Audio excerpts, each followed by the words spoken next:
രാജ്യത്ത് മോദി സർക്കാർ അധികാരത്തിലേറിയതിനു ശേഷം എന്താണ് ഈ രാജ്യത്തിന് വേണ്ടി ചെയ്തിട്ടുള്ളത്? 2014 മുതൽ 2019 വരെയുള്ള ഭരണത്തിൽ എന്ത് സേവനമാണ് പൊതുജനങ്ങൾക്ക് വേണ്ടിയിട്ട് നരേന്ദ്രമോദി സർക്കാർ കാഴ്ചവെച്ചിട്ടുള്ളത്? വ്യക്തമായിട്ടുള്ള ഉത്തരം നൽകാൻ അവർക്കൊരിക്കലും സാധിക്കുകയില്ല. നോട്ട് നിരോധനം കൊണ്ടുവന്ന് രാജ്യത്തിന്റെ പ്രതിസന്ധികളെയൊക്കെ മറികടക്കാൻ തങ്ങൾക്കാവുമെന്ന് പറഞ്ഞ നരേന്ദ്രമോദി ആവട്ടെ കള്ളപ്പണക്കാരെ പിടികൂടിയുമില്ല. അവർക്ക് വേണ്ടിയിട്ടുള്ള സൗകര്യങ്ങൾ ഈ ഭരണകൂടം ചെയ്തു കൊടുക്കുന്ന ഞെട്ടിപ്പിക്കുന്ന കാഴ്ചകളാണ് നമുക്ക് കാണാൻ വേണ്ടി സാധിച്ചിട്ടുള്ളത്. കർഷകരുടെ പ്രതിസന്ധികളെ പരിഹരിക്കാൻ വേണ്ടിയിട്ട് മോദി സർക്കാരിന് സാധിച്ചിട്ടില്ല. രാജ്യത്തിന്റെ സുരക്ഷാ സംവിധാനങ്ങളിൽ അടക്കം വീഴ്ചകൾ വരുത്തുന്ന ഞെട്ടിപ്പിക്കുന്ന കാഴ്ചകളാണ് നമുക്ക് കാണാൻ വേണ്ടി സാധിച്ചിട്ടുള്ളത്. അത് മാത്രമല്ല, രാജ്യത്തുടനീളം എടുത്തു പറയേണ്ട കാര്യം, പശുവിന്റെ പേര് പറഞ്ഞ് വർഗീയ കലാപങ്ങൾ അഴിച്ചുവിടുന്ന ഒരു ഞെട്ടിപ്പിക്കുന്ന കാഴ്ചകളാണ്, ദൃശ്യങ്ങളാണ് നമ്മളിലേക്ക് എത്തിപ്പെട്ടിട്ടുള്ളത്.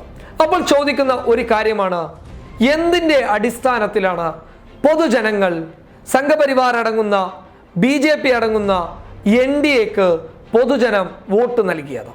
വ്യക്തമായിട്ടുള്ള ഒരു ഉത്തരം നൽകാൻ അവർക്കൊരിക്കലും സാധിക്കില്ല. അവർ പറയുന്നു, ഞങ്ങളെ പൊതുജനം തിരിച്ചറിഞ്ഞത് കൊണ്ടാണ് നമുക്ക് പൊതുജനം വോട്ട് രേഖപ്പെടുത്തിയതെന്നാണ് സംഘപരിവാർ അടങ്ങുന്ന NDAയുടെ വാദം. എന്നാൽ എന്താണ് സത്യാവസ്ഥ? രാജ്യത്ത് പടച്ചുവിട്ട വർഗീയ കലാപങ്ങൾ, വർഗീയ പ്രശ്നങ്ങളൊക്കെ ഇവർക്ക് അനുകൂലമായി തീർന്നു എന്നതാണ് ഇവരുടെ വാദം. അതായത് രാജ്യത്ത് പൊട്ടിപ്പുറപ്പെട്ട വർഗീയ കലാപങ്ങളൊക്കെ തങ്ങൾക്ക് അനുകൂലമായിട്ടുള്ള സാഹചര്യങ്ങൾ രാജ്യത്ത് സൃഷ്ടിച്ചു എന്നുള്ളതാണ് ഇവരുടെ വാദം. എന്നാൽ നമ്മളാവട്ടെ മുന്നോട്ട് വെക്കുന്ന ഒരു കാര്യം എന്ന് പറയുന്നത്, പ്രതിപക്ഷം അടക്കം മുന്നോട്ട് വെക്കുന്ന ഒരു കാര്യം എന്ന് പറയുന്നത്, വോട്ടിംഗ് മെഷീനുകളിൽ അട്ടിമറി നടന്നിട്ടുണ്ട് എന്നുള്ളതാണ്. അത് തന്നെയാണ് നമ്മൾ ഇപ്പോഴും മുന്നോട്ട് വെക്കുന്ന ഒരു വലിയ കാര്യം. എന്നാൽ BJPയുടെ വാദം അടിസ്ഥാനപ്പെടുത്തി പറഞ്ഞു കഴിഞ്ഞാൽ, വർഗീയം പറഞ്ഞു കഴിഞ്ഞാൽ രാജ്യത്ത് വോട്ട് കൂടും എന്നുള്ളതാണ് BJPയുടെ വാദം. എന്നാൽ ഒരു കാര്യം ചെയ്യട്ടെ, രാഹുൽ ഗാന്ധി എന്തിനാണ് പ്രതിസന്ധിയെ ഇങ്ങനെ തരണം ചെയ്ത് മുന്നോട്ട് പോകുന്നത്? രാഹുൽ ഗാന്ധി പച്ചക്ക് വർഗീയം പറഞ്ഞു കഴിഞ്ഞാൽ ഈ രാജ്യത്ത് വോട്ട് കൂടില്ലേ? അല്ല, BJPയുടെ വാദം അങ്ങനെയാണ്. നമ്മൾ കണക്ക് കൂട്ടിയാൽ മനസ്സിലാകുന്ന ഒരു വാദം എന്ന് പറയുന്നത്, BJPയുടെ വാദം എന്ന് പറയുന്നത്, വർഗീയം പറഞ്ഞു കഴിഞ്ഞാൽ വോട്ട് കൂടും എന്നുള്ളതാണ് നമ്മുടെ ഒരു കണക്കുകൾ അനുസരിച്ച് നമുക്ക് പറയാൻ പറ്റുന്ന ഒരു കാര്യം. അങ്ങനെയാണെങ്കിൽ കോൺഗ്രസും വർഗീയം പറയട്ടെ. അങ്ങനെ വോട്ട് കിട്ടുന്നുണ്ടെങ്കിൽ കോൺഗ്രസും വർഗീയം പറഞ്ഞു കഴിഞ്ഞാൽ വോട്ട് കിട്ടില്ലേ? അതല്ല വിഷയം. വർഗീയം പറഞ്ഞത് കൊണ്ട് തന്നെയല്ല വോട്ട് നേടുന്നത് എന്നുള്ളതാണ് മറ്റൊരു വിഷയം.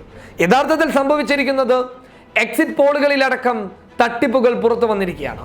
യാഥാർത്ഥ്യം എന്ന് പറയുന്നത്, രാജ്യത്തെ വോട്ടിംഗ് മെഷീനുകളിലെ സുരക്ഷാ സംവിധാനങ്ങളെ കുറിച്ച് രാജ്യത്തെ ജനങ്ങൾക്ക് വലിയ ആശങ്കയാണുള്ളത്. ഈ ആശങ്ക എന്ന് പറയുന്നത്, പല രാഷ്ട്രീയ പാർട്ടികൾക്കും രേഖപ്പെടുത്തുന്ന വോട്ടുകൾ എത്തിപ്പെടുന്നത് BJPയുടെ വോട്ട് ബാങ്കുകളിലേക്കാണ്. അങ്ങനെയുള്ള ഒരു വലിയ ആശങ്ക പൊതുജനം മുന്നോട്ട് വെക്കുന്ന സാഹചര്യമാണ് രാജ്യത്ത് നിലവിലുള്ളത്. അപ്പോൾ പറഞ്ഞു വരുന്നത്, BJP രാജ്യത്തിന് വേണ്ടി ഒന്നും ചെയ്തിട്ടില്ല, ഒരു കാര്യവും മുന്നോട്ട് വെച്ചിട്ടില്ല. അപ്പോൾ അവരാകെ അവരുടെ ഭരണത്തിൽ നിന്ന് സംഭവിച്ചിട്ടുള്ള ഒരു കാര്യം എന്ന് പറയുന്നത് വർഗീയ കലാപമാണ്. ഈ വർഗീയ കലാപങ്ങളെ അടിസ്ഥാനപ്പെടുത്തി പൊതുജനങ്ങൾ ഒരിക്കലും BJPക്ക് വോട്ട് ചെയ്യുമെന്ന് ഞങ്ങൾ വിചാരിക്കുന്നില്ല. അങ്ങനെയാണ് അവരുടെ നിലവിലുള്ള വാദം മുന്നോട്ട് പോകുന്നുള്ളത്.